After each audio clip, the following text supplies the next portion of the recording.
A dog remembers the truth long after people bury it.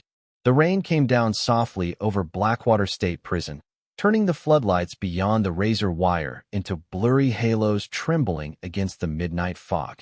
Inside cell block E, the sound of a ticking clock echoed louder than footsteps, louder than breathing, louder than fear. Elias Ward sat alone at the steel table bolted to the concrete floor, his wrists resting quietly beside a folded letter stained by rainwater from the transfer van earlier that evening. In exactly 90 minutes, the state of Montana would carry out his execution. The guards outside expected panic, begging, rage. But Elias only stared at the old photograph in his hands.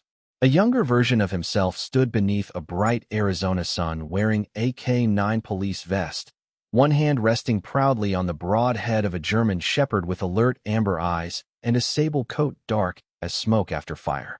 Titan. 7 years ago, the newspapers called them heroes. The best K9 unit in the state. The dog who could track a missing child across 6 miles of desert terrain. The officer who never left a partner behind. But heroes disappear fast when politicians need someone to blame. A distant thunder roll shook the narrow prison window. Elias slowly folded the photo and slid it back into his pocket beside Titan's worn metal dog tag. The edges had gone smooth after years of rubbing against his thumb in darkness. Footsteps approached. Heavy. Measured. The cell door buzzed open with a tired mechanical groan. Warden Brooks entered first, gray-haired, broad-shouldered, carrying the exhaustion of a man who had watched too many final nights. Behind him stood 2 guards in dark uniforms, silent as shadows. "Ward," Brooks said quietly, "it's time to prepare." Elias lifted his eyes slowly. Pale blue under the flickering fluorescent lights. Calm in a way that unsettled people. "I have one final request." One of the younger guards shifted uncomfortably. They all knew inmates made requests. Steak dinners. Cigarettes. Phone calls. But Elias spoke with the stillness of a man already halfway somewhere else. "I want to see my dog." Silence settled across the cell. Even the rain seemed to pause against the glass. Warden Brooks frowned slightly. "You're K9. Elias nodded once. "Titan." The younger guard glanced toward Brooks. "Sir, that dog disappeared years ago." Elias looked down at the steel table again, fingers tightening faintly around the dog tag. "No," he whispered. "He's alive." Brooks studied him for several long seconds. Then something in the old warden's expression shifted. Not pity. Recognition. Because 3 nights earlier, a call had come from a remote animal shelter outside Helena. They had an aging German shepherd no one could handle. Former police training. Aggressive around uniforms. The shelter manager said the dog reacted violently to one specific name every time it was spoken aloud. Titan. Outside. Thunder rolled again through the Montana mountains while somewhere beyond the prison walls, an old German shepherd slowly lifted his head in the darkness as if he had heard his partner calling him home. The animal shelter sat 30 miles north of Helena, hidden behind a line of frost-covered pine trees where the wind carried the scent of cedar, wet earth, and old snowfall from the mountains. The building itself was small and weathered, its faded blue paint peeling beneath years of brutal Montana winters. Most nights, the only sounds came from rattling heaters and distant coyotes somewhere beyond the hills. But tonight was different. Tonight, every dog inside the shelter had gone strangely quiet. Clara Bennett noticed it first. She stood near the front desk with a paper cup of stale coffee warming her hands while sleet tapped softly against the windows. Clara was 58, silver-haired, sharp-eyed, with the kind of calm voice people trusted during storms. She had spent nearly 20 years rescuing abandoned animals nobody else wanted. Dogs left chained in fields. Injured strays found under bridges. Former K9 units too damaged to work anymore. But none of them unsettled her the way Titan did. From the back kennel came the low scrape of claws against concrete. Slow. Heavy. Deliberate. Clara looked toward the hallway. "He is awake again," whispered Tyler, the youngest volunteer, barely 21 years old with nervous eyes behind fogged glasses. "Has he eaten?" Clara asked quietly. Tyler shook his head. "Not since yesterday morning." He hesitated before lowering his voice further. "He keeps staring at the door." Clara exhaled slowly. Titan had arrived at the shelter 8 months earlier after deputies found him wandering near an abandoned railroad line outside Billings. No collar. No chip. Just scars hidden beneath dark sable fur and eyes that watched every human movement like a soldier expecting betrayal. At first, they thought he was feral. Then Clara noticed the commands. Sit. Stay. Search. The dog understood everyone instantly, especially police terminology. Former K9. No question about it. But whenever anyone mentioned the Helena Police Department, Titan would become restless, pacing, growling softly beneath his breath, like something inside him refused to stay buried. Clara walked slowly down the dim kennel hallway, fluorescent lights humming overhead. Most dogs lowered their heads peacefully as she passed. Titan did not. His kennel sat isolated at the very end behind reinforced fencing. The German shepherd rose the moment he saw her approaching. Older now, his muzzle dusted gray, his once powerful frame leaner from age and grief. But his amber eyes still burned with frightening intelligence. Titan stepped forward silently, nose twitching against the cold air. Clara crouched near the gate. Easy boy. The dog did not bark.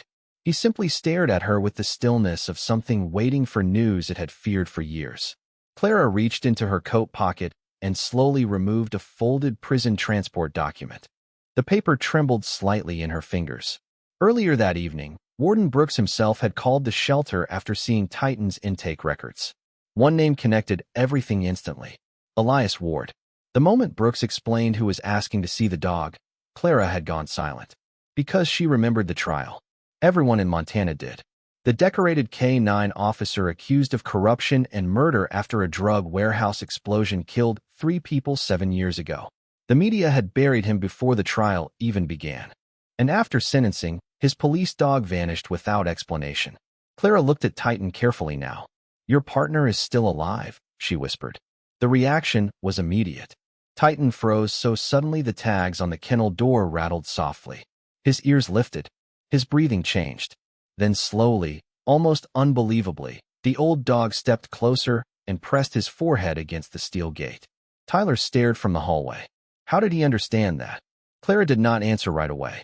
Outside, freezing rain whispered across the roof, while somewhere far beyond the mountains, prison lights cut through the darkness like pale ghosts. Titan closed his eyes for one long second. Then a deep sound escaped his chest. Not a growl. Not pain. Something closer to heartbreak. Clara felt tears sting unexpectedly behind her eyes. Tomorrow morning, she whispered softly, resting her hand against the cold metal between them. You are going home.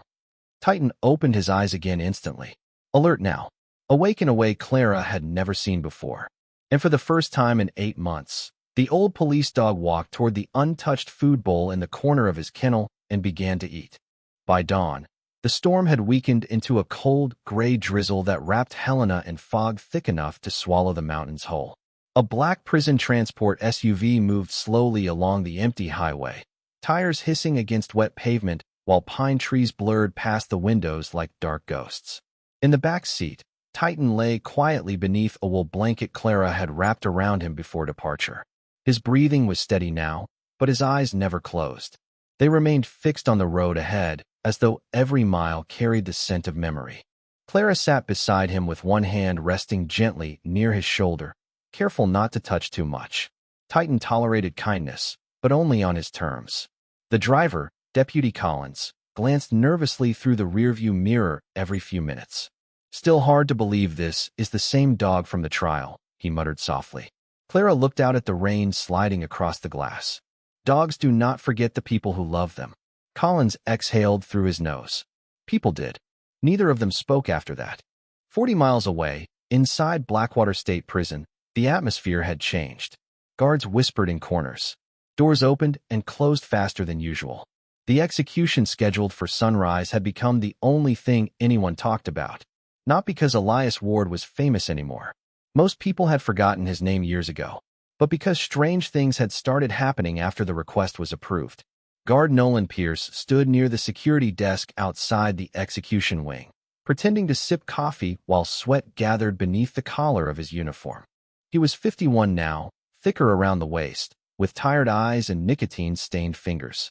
On the surface, he looked like every other burned-out corrections officer in America. Invisible. Forgettable. But this morning, his hands would not stop trembling. You look like hell, Another guard joked while checking paperwork nearby. Pierce forced a laugh. Did not sleep much. He kept glancing toward the hallway leading to the visitation room, toward the place where the dog would arrive. 7 years. That was how long he had convinced himself the past was buried. 7 years since the warehouse explosion. 7 years since evidence disappeared. 7 years since one honest K-9 officer became the perfect scapegoat for men with cleaner uniforms and more powerful friends. Pierce reached unconsciously beneath his sleeve and touched the old silver watch strapped tightly against his wrist. The metal felt cold against his skin. He had not worn it in years. But after hearing Titan was still alive, panic had settled into him like poison. Dogs remembered scents, training, fear, truth. A loud buzzer echoed through the prison corridor. Warden Brooks emerged from the security office carrying transfer documents. "They are 10 minutes out," he announced calmly. Pierce looked down immediately. "Sir," he said carefully, "with all respect, maybe bringing that animal in here is a mistake." Brooks studied him quietly. "Why would it be a mistake?" Pierce swallowed too quickly. Former police K-9s can become unpredictable with age. Brooks said nothing for a moment. Rain tapped softly against the narrow hallway windows while distant thunder rolled somewhere beyond the prison walls. Then the warden stepped closer. "Funny thing about dogs," he murmured. "They usually become dangerous only when someone gives them a reason." Pierce felt his stomach tighten. Before he could answer, another sound drifted through the building. Faint at first, then clearer. The echo of claws clicking slowly against concrete floors beyond the entrance gates. One guard near the hallway straightened immediately. Another lowered his clipboard. Even the prison seemed to fall silent listening to that sound. Titan had arrived.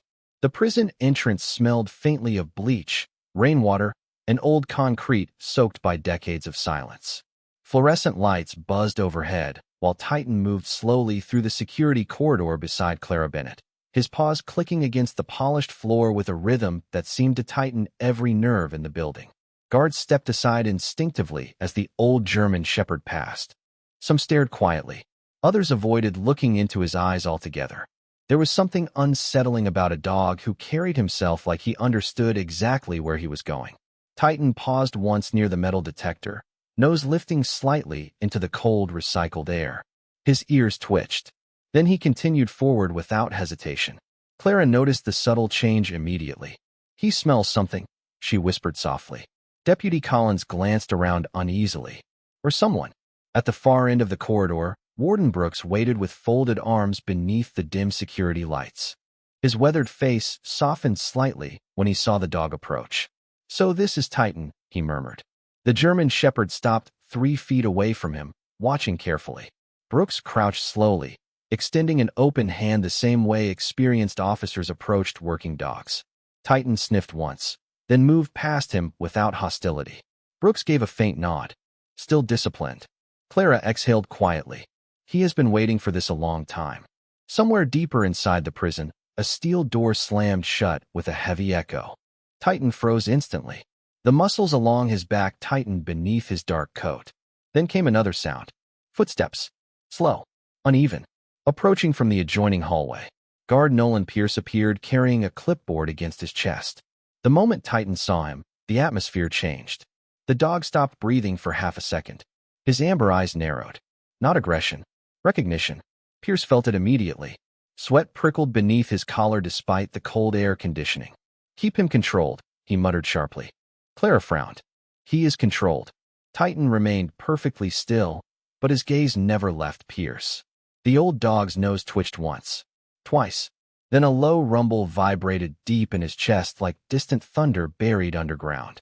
Every guard in the corridor straightened instantly. Pierce took one involuntary step backward. "I said control the dog."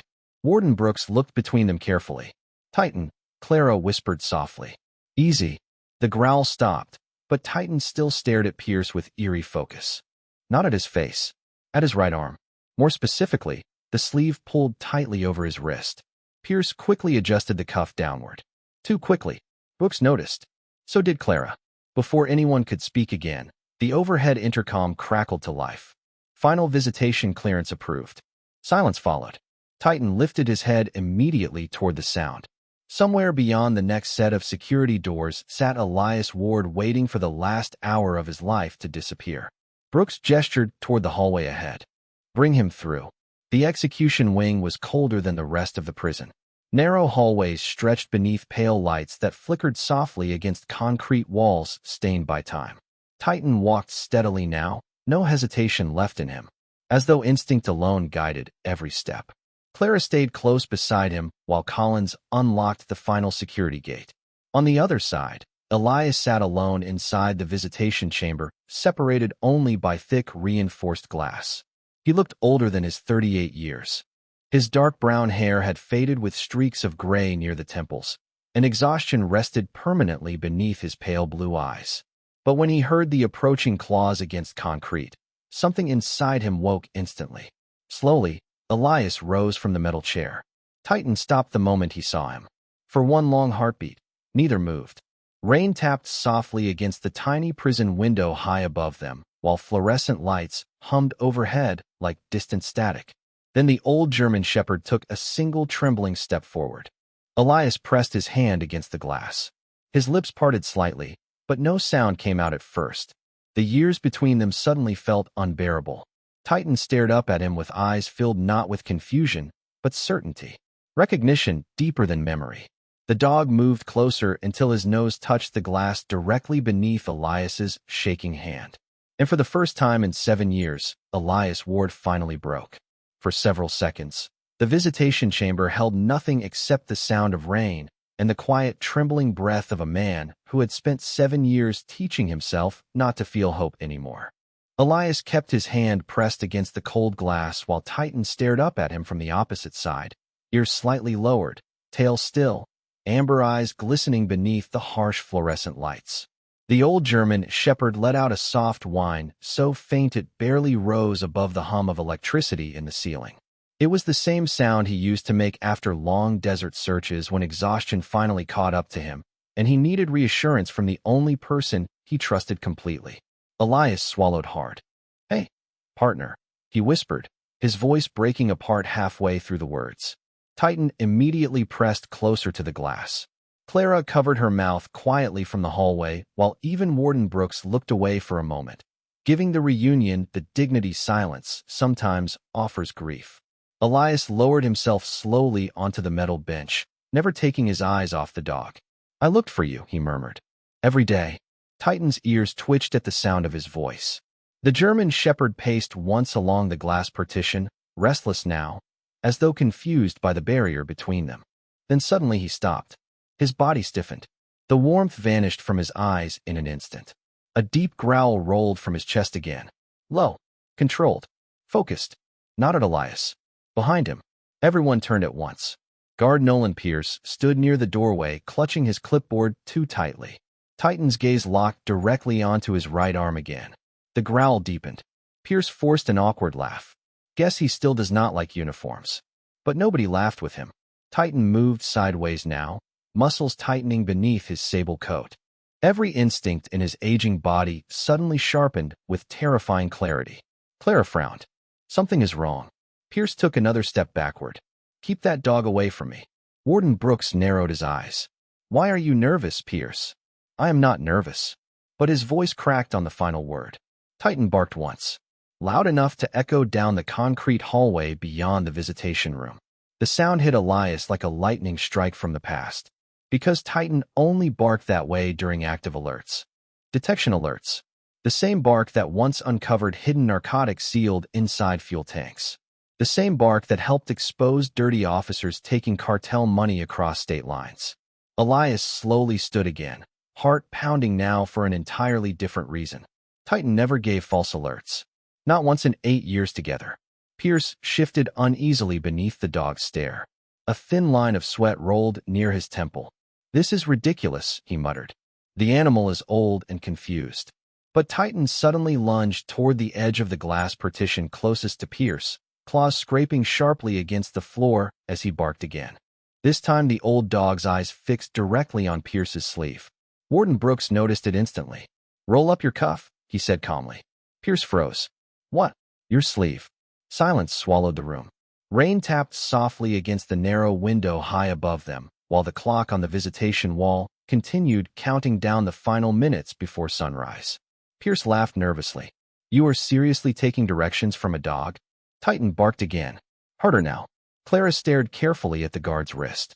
Beneath the edge of his uniform sleeve, something metallic briefly flashed silver under the fluorescent light. Elias felt cold spread through his chest.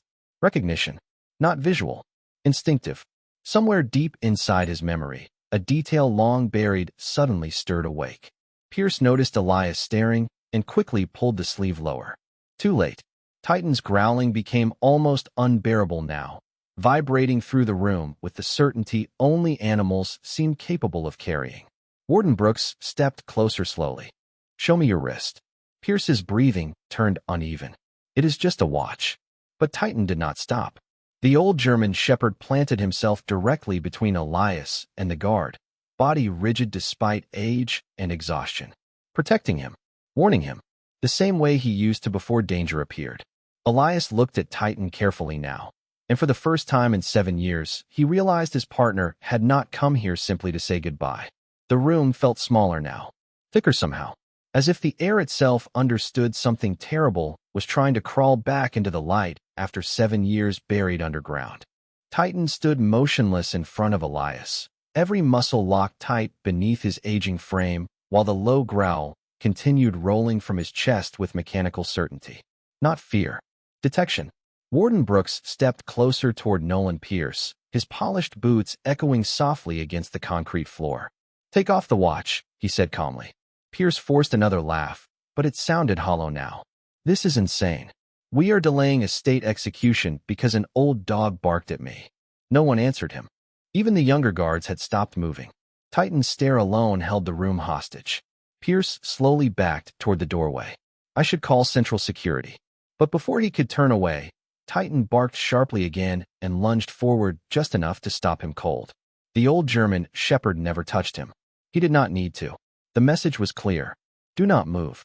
Elias stared at the silver edge barely visible beneath Pierce's sleeve, and suddenly memory struck him with frightening clarity. Rain-soaked asphalt. Red emergency lights. Smoke drifting through the warehouse parking lot 7 years earlier. A detective kneeling beside one of the dead informants saying something about a missing watch. A custom silver watch engraved with initials on the back. Evidence that vanished before trial. Elias felt his pulse quicken. That watch, he whispered. Pierce's face drained of color. Warden Brooks heard it immediately. What about it? Elias stepped closer to the glass partition, eyes fixed on Pierce. One of the victims wore a silver Hamilton watch. Limited edition. His wife testified it disappeared after the explosion. Pierce shook his head too fast. You are reaching. But Clara noticed something now that made her stomach tighten. Titan was not reacting to Pierce himself. He kept focusing on the watch. The scent. Dogs remembered scent the way humans remembered photographs. Sometimes longer. Titan suddenly stopped growling altogether. The silence felt worse. Slowly, the German shepherd lowered his head toward the floor, inhaling once near the crack beneath the visitation glass. Then he lifted his nose directly toward Pierce's wrist again. Alert confirmed. Clara covered her mouth quietly. Oh my God. Warden Brooks extended his hand. Give me the watch. Pierce's breathing turned ragged. It was evidence that got misplaced. That is all. One guard near the hallway frowned immediately. Misplaced evidence. Pierce realized too late what he had admitted. Sweat rolled down his temple now. You do not understand, he muttered weakly. None of you understand what those men were involved in. Elias felt ice spread through his chest. Men. Not accident. Not corruption rumors. Men. Titan barked once more. Hard. Final. Warden Brooks stepped forward and grabbed Pierce's wrist before he could pull away. The silver watch slipped free beneath the fluorescent lights and clattered onto the concrete floor. The room froze. Elias stared through the glass, heart pounding violently now. He recognized it instantly. Engraved on the back were 3 faded initials. D. M. C. Daniel Michael Cross. Federal informant. Key witness. Declared dead the night Elias was arrested. Brooks slowly picked up the watch, eyes narrowing as he examined it. Why would you have this? Pierce's shoulders sagged slightly. Not surrender. Exhaustion. The exhaustion of a man who had spent too many years running from something that finally caught him anyway. Titan stopped growling entirely now. Instead, the old German shepherd moved quietly back toward Elias and sat beside the glass again, never taking his eyes off Pierce for even a second. Protecting his partner. Waiting. Because somewhere deep beneath the fear and silence filling the room, the truth had finally started breathing again. The clock above the visitation chamber read 5:12 a.m. Less than 45 minutes remained before the execution order became irreversible. Yet nobody in the room seemed capable of looking at the countdown anymore. All eyes stayed fixed on the silver watch resting in Warden Brooks's hand, while rain whispered endlessly against the prison windows like heaven itself refusing to stay silent. Pierce leaned against the concrete wall now, pale and cornered, his breathing uneven beneath the harsh fluorescent lights. Titan had not moved from his place beside the glass. The old German shepherd sat perfectly still, alert eyes tracking every twitch the guard made, watching him the way trained K-9 units watch hidden threats. Elias pressed both hands against the partition, his pulse hammering so hard he could hear it in his ears. Daniel Cross was supposed to testify against internal narcotics officers, he said quietly. 2 days before the hearing, the warehouse exploded. Pierce closed his eyes briefly. You should have walked away from that case. The room fell silent again. Warden Brooks stared sharply at him. What does that mean? Pierce laughed weakly under his breath, but there was no humor left in it. Only regret worn thin by years. Ward started getting too close. Him and that dog. Titan's ears lifted instantly at the sound of Elias's name. Pierce looked toward the German shepherd with something almost like fear. That animal could smell hidden narcotics compartments through solid steel. You know what that did to men taking cartel money through Helena. Brooks stepped closer. Who ordered the cover-up? Pierce hesitated too long. Then suddenly another voice interrupted from the hallway. I did. Everyone turned at once. A tall older man in a dark overcoat stood near the doorway beneath the buzzing corridor light. Sheriff Harold Vance. Retired 2 years earlier after nearly 3 decades in Montana law enforcement. Silver hair, broad shoulders, calm blue eyes that had once appeared on campaign posters across the state beside words like honor and integrity. Clara felt her stomach drop instantly. Elias stared through the glass in disbelief. Vance. The sheriff stepped slowly into the room, rainwater still glistening across his coat collar. I came as soon as Brooks called me. Warden Brooks frowned deeply. You know about this? Vance looked tired suddenly, much older than before. I know more than I should have allowed. Pierce lowered his head in silence. The truth entered the room quietly after that. Not like thunder. More like something rotting finally splitting open beneath daylight. 7 years earlier, Daniel Cross had become a federal informant prepared to expose a network of officers moving narcotics through seized evidence shipments. Elias and Titan unknowingly uncovered one of the transfer routes during a routine K-9 inspection. After that, people inside the department panicked. Cross was silenced before he could testify. The warehouse explosion became the perfect cover. Elias became the perfect suspect. Too honest, too stubborn, too dangerous to leave alive politically. You knew I was innocent, Elias whispered. Vance looked at him with unbearable shame. I knew there were holes in the case. But you let them bury me anyway. The sheriff's jaw tightened painfully. There were powerful men involved. State officials. Federal pressure. If I fought it openly. So you sacrificed me. Vance could not answer.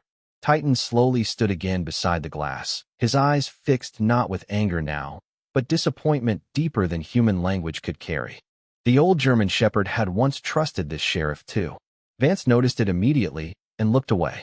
Warden Brooks inhaled slowly, then turned toward the security desk near the wall. Call the governor's office. Now. One of the younger guards rushed forward instantly. Pierce sank into the metal chair nearby, hands trembling uncontrollably. I never wanted it to go this far, he whispered. Elias stared at him coldly through the glass. You watched 7 years disappear from my life. Outside, dawn slowly began bleeding pale gold through the storm clouds over the Montana mountains, while somewhere deep inside Blackwater Prison, the execution clock continued ticking toward a deadline that suddenly no longer felt certain. The first rays of morning crept weakly through the narrow prison windows, turning the rain outside into silver streaks sliding down the glass like tears that refused to stop falling. Inside the visitation chamber, Nobody spoke for several long seconds after Sheriff Harold Vance's confession. The silence felt sacred somehow, heavy with grief, regret, and the unbearable weight of years that could never be returned. The wall clock read 5:31 a.m.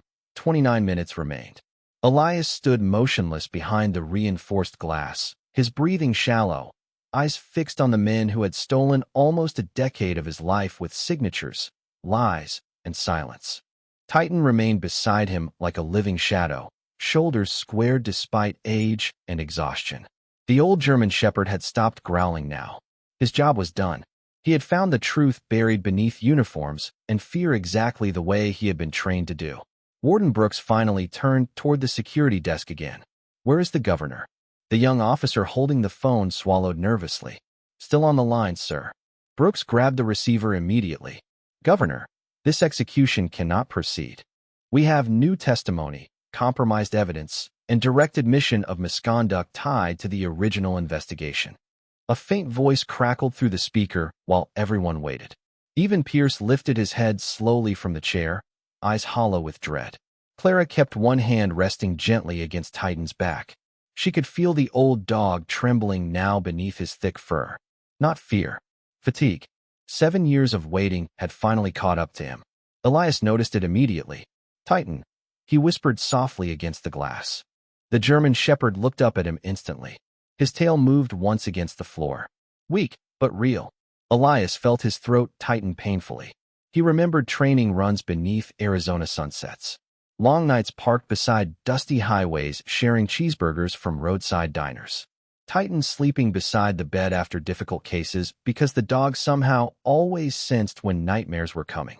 They had survived everything together except betrayal. Brooks listened to the governor for another long moment before finally closing his eyes in relief. "Understood, sir." He lowered the receiver slowly. The room held its breath. Then Brooks turned toward Elias. "The execution is suspended effective immediately pending emergency judicial review." Nobody moved. The words seemed too large for the room itself. Too impossible after years of concrete walls and countdown clocks. Elias blinked once as if he had not heard correctly. "Suspended." Brooks nodded. "You are not dying this morning." Something inside Elias finally shattered. Not loudly. Quietly. Like ice breaking beneath spring sunlight after holding winter too long. He lowered himself onto the metal bench, covering his face with trembling hands while years of buried grief escaped in silence. Titan rose instantly despite the stiffness in his legs and pressed himself against the glass as close to Elias as possible. The old dog whined softly, desperate to reach him. Clara turned away, wiping tears from her cheeks. Even several guards looked down at the floor, unable to watch. Sheriff Vance removed his hat slowly. "I am sorry, son," he said hoarsely. Elias looked up with red, exhausted eyes. "Sorry does not give people back their lives." Vance nodded painfully because there was nothing else to say. Outside, the storm had finally begun breaking apart over the Montana mountains. Pale gold sunlight spilled slowly across the prison yard, touching razor wire and concrete with a strange kind of mercy. Brooks stepped toward the control panel beside the visitation door. "Open it." One guard hesitated only a second before pressing the release switch. The magnetic lock clicked loudly through the chamber. Elias stared as the glass partition slowly slid sideways for the first time in 7 years. Titan did not wait. The German shepherd crossed the room immediately, slower now because of age, but certain in every step, until he reached Elias and pressed his head against the man's chest exactly the way he used to after difficult missions long ago. Elias wrapped both arms around him instantly, burying his face into the thick sable fur while his shoulders shook silently. "You waited for me," he whispered brokenly. Titan closed his eyes beneath the morning light, finally home.